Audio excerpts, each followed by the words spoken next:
Good afternoon, everybody. On Friday, we learned that the United States received a downgrade by one of the credit rating agencies. Not so much because they doubt our ability to pay our debt if we make good decisions, but because after witnessing a month of wrangling over raising the debt ceiling, they doubted our political system's ability to act. The markets, on the other hand, continue to believe our credit status is AAA. In fact, Warren Buffett, who knows a thing or two about good investments, said, if there were a quadruple-A rating, I'd give the United States that. I and most of the world's investors agree. That doesn't mean we don't have a problem. The fact is, we didn't need a rating agency to tell us that we need a balanced, long-term approach to deficit reduction. That was true last week. That was true last year. That was true the day I took office. And we didn't need a rating agency to tell us that the gridlock in Washington over the last several months has not been constructive, to say the least.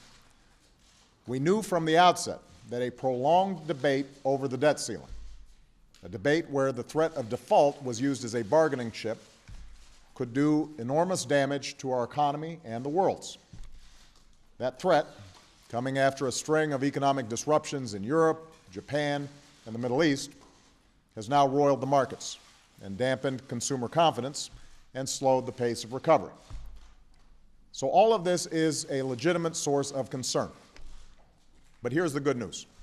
Our problems are imminently solvable, and we know what we have to do to solve them.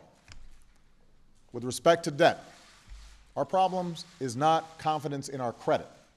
The markets continue to reaffirm our credit as among the world's safest. Our challenge is the need to tackle our deficits over the long term. Last week, we reached an agreement that will make historic cuts to defense and domestic spending. But there's not much further we can cut in either of those categories.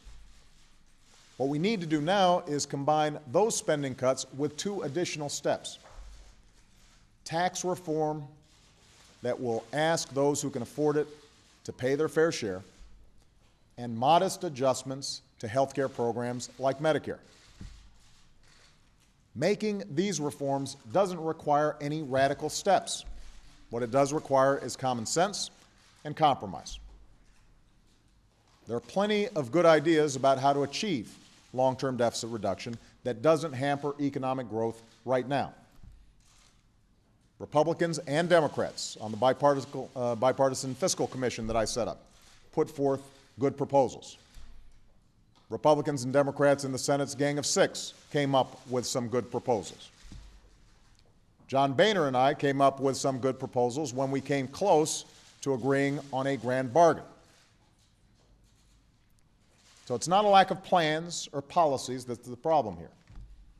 It's a lack of political will in Washington. It's the insistence on drawing lines in the sand, a refusal to put what's best for the country ahead of self-interest or party or ideology. And that's what we need to change. I realize that after what we just went through, there's some skepticism that Republicans and Democrats on the so-called super committee, this joint committee that's been set up, will be able to reach a compromise. But my hope is that Friday's news will give us a renewed sense of urgency. I intend to present my own recommendations over the coming weeks on how we should proceed. And that committee will have this administration's full cooperation. And I assure you, we will stay on it until we get the job done. Of course, as worrisome as the issues of debt and deficits may be, the most immediate concern of most Americans, and of concern to the marketplace as well, is the issue of jobs and the slow pace of recovery coming out of the worst recession in our lifetimes. And the good news here is that by coming together to deal with the long-term debt challenge, we would have more room to implement key proposals that can get the economy to grow faster. Specifically, we should extend the payroll tax cut as soon as possible so that workers have more money in their paychecks next year and businesses have more customers next year. We should continue to make sure that if you're one of the millions of Americans who's out there looking for a job, you can get the unemployment insurance that your tax dollars contributed to. That will also put money in people's pockets and more customers in stores. In fact, if Congress fails to extend the payroll tax cut and the unemployment insurance benefits that I've called for, it could mean 1 million fewer jobs and 0.5% less growth. This is something we can do immediately, something we can do as soon as Congress gets back. We should also help companies that want to repair our roads and bridges and airports so that thousands of construction workers who've been without a job for the last few years can get a paycheck again. That will also help to spur economic growth. These aren't Democratic proposals. These aren't big government proposals. These are all ideas that traditionally Republicans have agreed to countless times in the past. There's no reason we shouldn't act on them now. None. I know we're going through a tough time right now. We've been going through a tough time for the last 2.5 years. I know a lot of people are worried about the future, but here's what I also know. There will always be economic factors that we can't control. Earthquakes, spikes in oil prices, slowdowns in other parts of the world. But how we respond to those tests, that's entirely up to us. Markets will rise and fall, but this is the United States of America. No matter what some agency may say, we've always been and always will be a AAA country. For all of the challenges we face, we continue to have the best universities, some of the most productive workers, the most innovative companies, the most adventurous entrepreneurs on earth. And what sets us apart is that we've always not just had the capacity, but also the will to act, the determination to shape our future, the willingness in our democracy to work out our differences in a sensible way, and to move forward, not just for this generation, but for the next generation. And we're going to need to summon that spirit today. The American people have been through so much over the last few years, dealing with the worst recession, the biggest financial crisis since the 1930s. And they've done it with grace. And they're working so hard to raise their families. And all they ask is that we work just as hard here in this town to make their lives a little bit easier. And that's not too much to ask. And ultimately, the reason I am so hopeful about our future, the reason I have faith in these United States of America is because of the American people. It's because of their perseverance and their courage and their willingness to shoulder the burdens we face together as one nation. One last thing.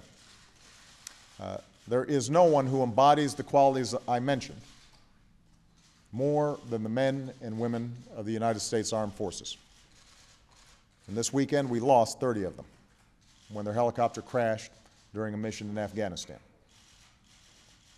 And their loss is a stark reminder of the risks that our men and women in uniform take every single day on behalf of their country.